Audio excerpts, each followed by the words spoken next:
Mga idol, saktong 7 days ang natitira bago matapos ang regular season, and since ang Boston Celtics lamang ang nag-iisang kupunan na merong at least 60 plus wins, hindi lang sa Eastern Conference kundi pati na rin sa West, magkakaroon nga sila ng magandang advantage papasok sa playoffs. Pero bago pa man nga sila pumunta dyan, kailangan muna nga po nilang tapusin ang kanilang last 4 games. Isa pa, maghihintay rin naman sila ng ilang araw bago nila malaman kung sino ang kanilang makakatapat sa first round, since aalamin muna nila kung sino ang pangalawang team na mananalo sa gaganaping play-in tournament na siyang magiging ikawalong pwesto sa East Playoffs. At kasabay nga ng inaasahang pagpasok dito ng Boston Celtics bilang number 1 team, agad nga pong nagsimulang magbabala ang kanilang superstar na si Jaylen Brown. Ayon nga po sa naging pahayag nito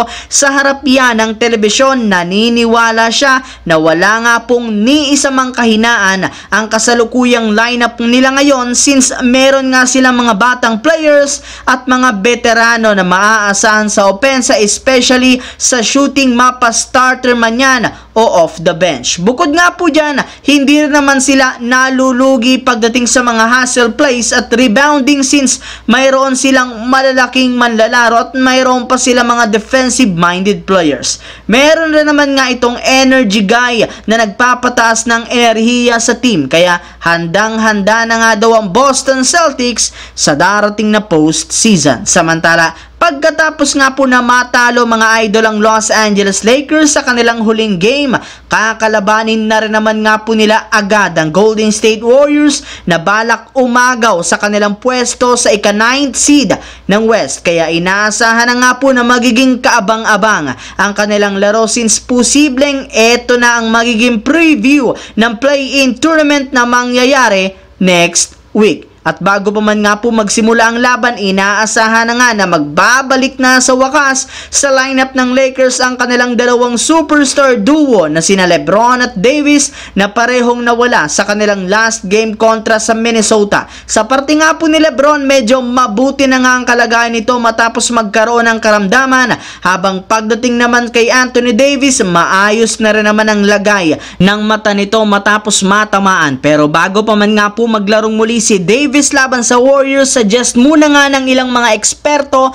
at mga fans na kailangan nga nitong magsuot ng goggles para maprotektahan ang mata na 2 beses nang nadali. Sanay na rin naman si Anthony Davis sa ganyang klaseng equipment, since nakagamit na nga siya nito noon. Isa pa, dahil nga napakahalaga ng kanilang natitirang game, kailangan nga po siyang manigurado, lalo pat may history na rin naman ang Warriors, lalo si Draymond Green, ng pananakit ng players na kanilang nakakalaban. Sa kabilang banda, habang papalapit na nga po ang pagtatapos ng regular season, unti-unti na rin naman nating nakikita ang posibleng match-up na mangyayari sa first round. And since ayaw talagang magpatalo ang Los Angeles Clippers at Dallas Mavericks sa nakalipas na laro, lumalaki na rin naman ang kalamangan nila sa ibang team na nasa ibaba. Kaya malaki ang tsansa na mapanatili nilang dalawa ang kanilang pwesto bilang 4th seed at 5th seed sa West. Ibig sabihin, sila ang inaasahang maglalaban at magkakatapat sa first round. Pero syempre, hindi pa rin naman natin alam kung sino sa kanilang dalawa ang magkakaroon ng home court advantage, since 2 games lang naman ang pagitan nila sa isa't isa. At sapat na ang pareho nilang natitirang 4 na laro para mabaliktad ang pwesto sa West. Mas magiging exciting to mga idol na mangyayari sa dalawang to bago pa man magtapos ang regular season.